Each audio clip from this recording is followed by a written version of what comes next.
Hi, I'm Lindsay Mesa, and this is our county budget project for Nacogdoches. And I'm Maggie Wright, and this is for Dr. Herzog's PBA 515 class. So basically, we've decided to use Nacogdoches County because in one way, shape, or form, everybody in this class is connected to Nacogdoches County, mainly because we're all students of SFA, which is of course found within Nacogdoches County. So the Nacogdoches County budget currently is not an award winner of the GFOA Distinguished Budget Presentation Award. However, they have won the award for their CAFR, which is the Comprehensive Annual Financial Report. And the one good thing about the Nacogdoches County budget currently is that it is very straightforward and to the point. So we conducted a few different interviews. We actually did 4. The first one was the county judge, Greg Sowell. He only has been with the county for a few months, so he has not gone through the budget process. However, he has done budget processes with other organizations, and one thing he mentioned to me is that he is interested in doing the, working towards the budget award. However, he thinks it'll take a few years just based on where the county is at currently. The second interview was Jessica Corley, and she is the county auditor. She's been with the county since the beginning of 2005, I believe, and she is really the head of the budget process. She kind of gets everybody else that's involved together and comes up with the budget calendar and gets everything prepared to take to the commissioner's court. The third one was Denise Boblet. She is the county treasurer. It plays a role in the budget process, but not as much as Jessica does. She's been with the county since the early 2000s, and one of her main things is making sure the money is in the correct funds and ensuring that when the budget is actually adopted, that each department has the funds necessary to operate.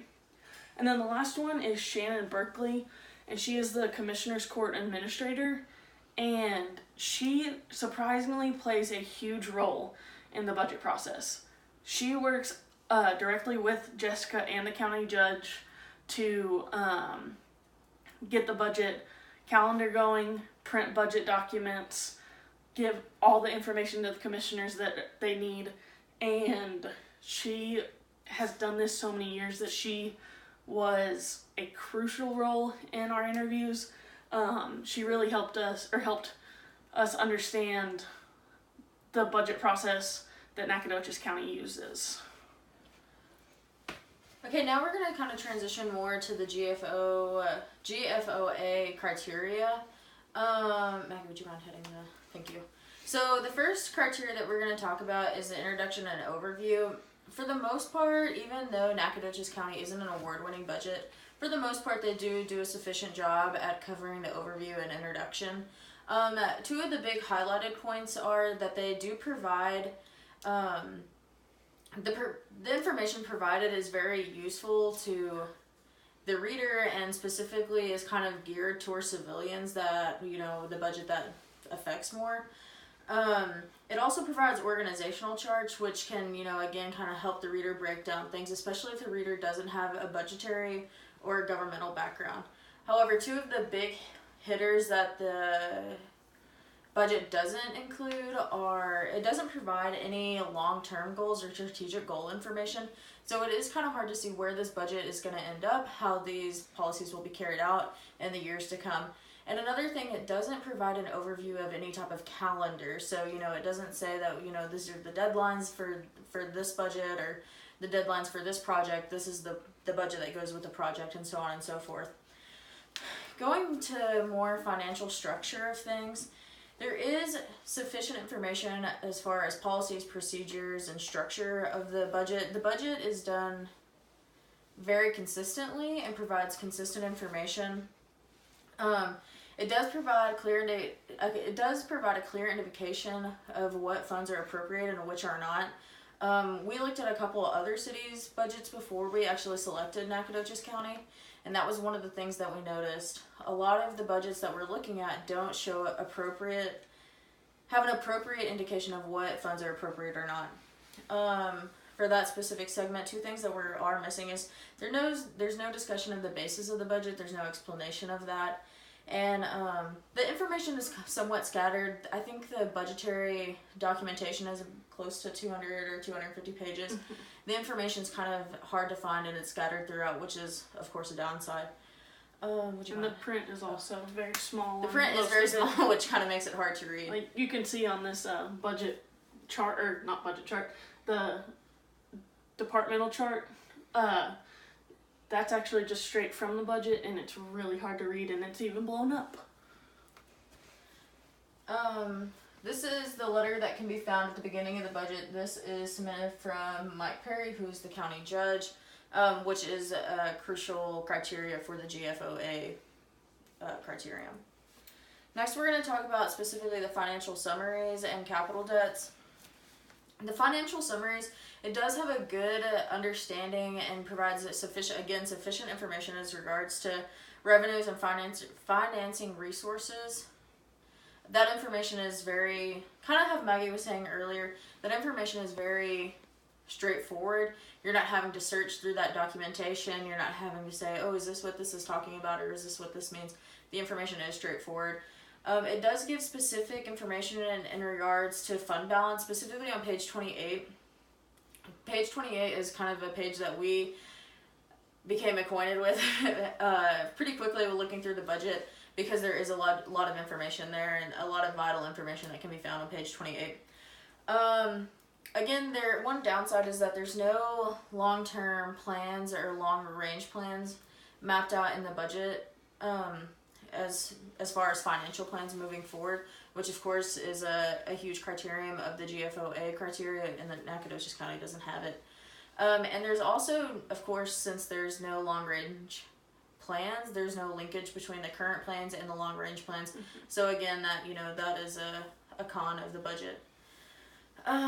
Moving forward to capital and debt,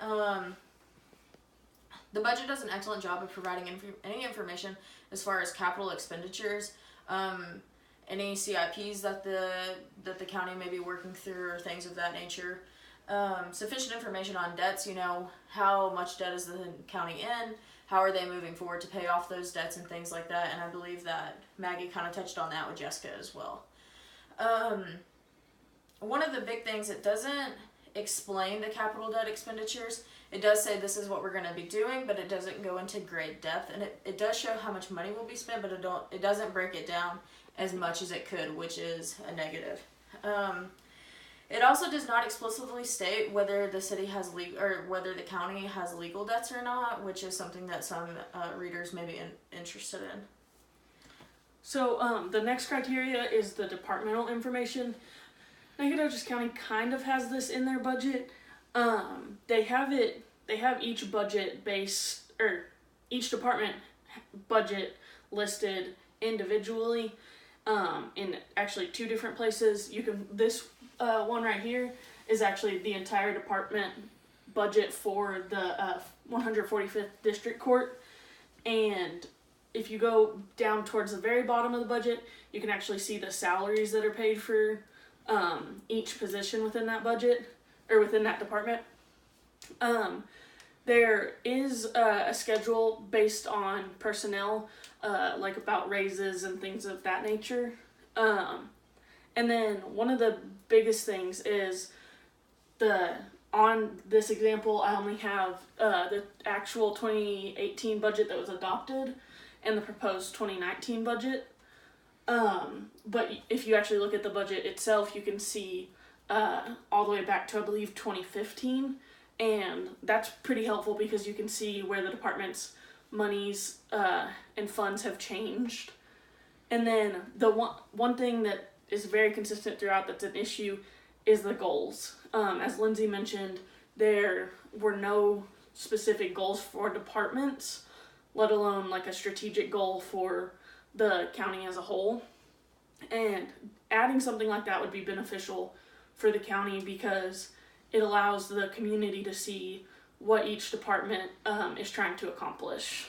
And another kind of incentive, if the county was to implement, kind of those long range and strategic goals throughout, it could, it could help the community feel more a part of the budget and make them feel, like, okay, I know that this is going on, or this is being implemented, or, this CIP is no longer carried out, and things of that nature. Moving forward, the last criterion is the document-wide criteria. Overall, Nacogdoches County does a fairly well job at this. However, a couple things that we did notice there was lack of resources as far as, glossary, appendix, things like that in the budget. One thing that Maggie and I, the big thing that we noticed was there was no page numbers on the budget, which made finding things and kind of, citing things a little bit more difficult, as far as the project purposes. Another thing is the overall lack of information. I think Maggie touched on this earlier. The narrative is somewhat lacking. The prevalent information is there, and any information that may be needed is there. But, the county could do a better job of kind of expanding on that information. And where we understand that, there is kind of a happy medium of providing too much information and providing not enough information. And we don't think that Nacogdoches County has really found that yet. And they're kind of leaning more on the side of not providing enough information, unfortunately. Some pros as far as the criteria, the document criterion, is consistent formatting. Everything is done consistently, consistent print, consistent, charts, that type of thing. And there is an abundance of charts, graphics, and things like that, which does make it easier for the reader to go through and, kind of understand that information. I think one of the biggest downsides to the budget in that aspect is the fact that it is mainly numbers, and a lot of people get overwhelmed with numbers. So adding in that narrative and like summarizing what each budget or section was discussing, it would make the transparency between the county and the community probably like 90% better. Right, if that explanation was given and kind of saying, this is what these numbers mean, this is why we're providing those numbers, so on and so forth. So we've already kind of touched on the strengths and weaknesses throughout the presentation, but this just kind of lays them out for you. Some of the main strengths, like I said earlier, it's very straightforward, and it is easy to understand if you can actually like compare the two or the different years' budgets. It can get overwhelming because of all the numbers, but to somebody who is actually looking at it and focusing, it's easy to understand, and you can figure out where the money's coming from and things like that. And then, as Lindsay said, there is sufficient information, but again, it's just lacking some of the narrative. Right, and that can kind of, that leads us right into our weaknesses. Too little narrative, kind of how Maggie was saying just a second ago. People that don't come from a budgetary background or from a governmental background could have a difficult time kind of making sense of what are these numbers meaning, or especially without a glossary, if you don't know what appropriated funds are, you're going to have to go to an outside resource, find out what appropriated funds are, and then come back to the Nacogdoches County budget with, that kind of takes some time. It would just be easier if these resources were provided. The insufficient formatting, again, with the lack of page numbers, things of that nature, just kind of making the manual or the budget manual more reader-friendly, just more user-friendly would be extremely beneficial. And I think that's an easy fix to kind of push it up towards that GFOA award-winning criterion. Finally, just kind of the lacking of the lack thereof of the criteria. The criterion, thank you, Maggie. It's unfortunate that the county hasn't really pushed themselves to gain that criterion and really push themselves to win that budget yet, or win that award yet. But I think, if they were to kind of sit down and kind of look, at some more budgets and kind of just add some more narrative, kind of implement a couple of things that me and Maggie here have touched on, they could win that award.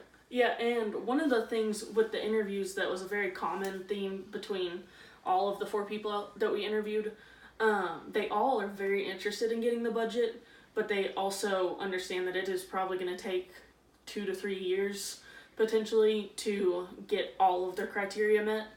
But like some of the stuff that they could do to meet this criteria is the CAFR that they get every year.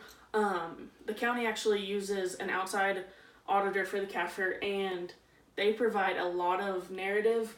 So all it would take is looking at that narrative, kind of summarizing some of it, combining it, and putting it into the budget. Right, kind of combining those two documents and taking some information from here, some information from there, and kind of combining them to make a better overall budget. And there is a lot, like we kind of already mentioned, there's a lot of small improvements that can be made, such as formatting, page numbers, glossary, just more resources really that make the budget, overall more user friendly. When first looking at the budget, you kind of think, whoa, they're really far away from getting the criteria. But actually, like, when I sat down with Jessica, who is the county auditor, she was kind of like, we have stuff that would meet most of these criteria, but we don't actually put it in, we haven't ever put it in the budget. And I think with Judge Sowell, since he's new, he is striving to make some changes, and I think it's very feasible for the county to get the award within the next few years. All right, that concludes our budgetary presentation for Nacogdoches County. Thank you. Thanks, guys.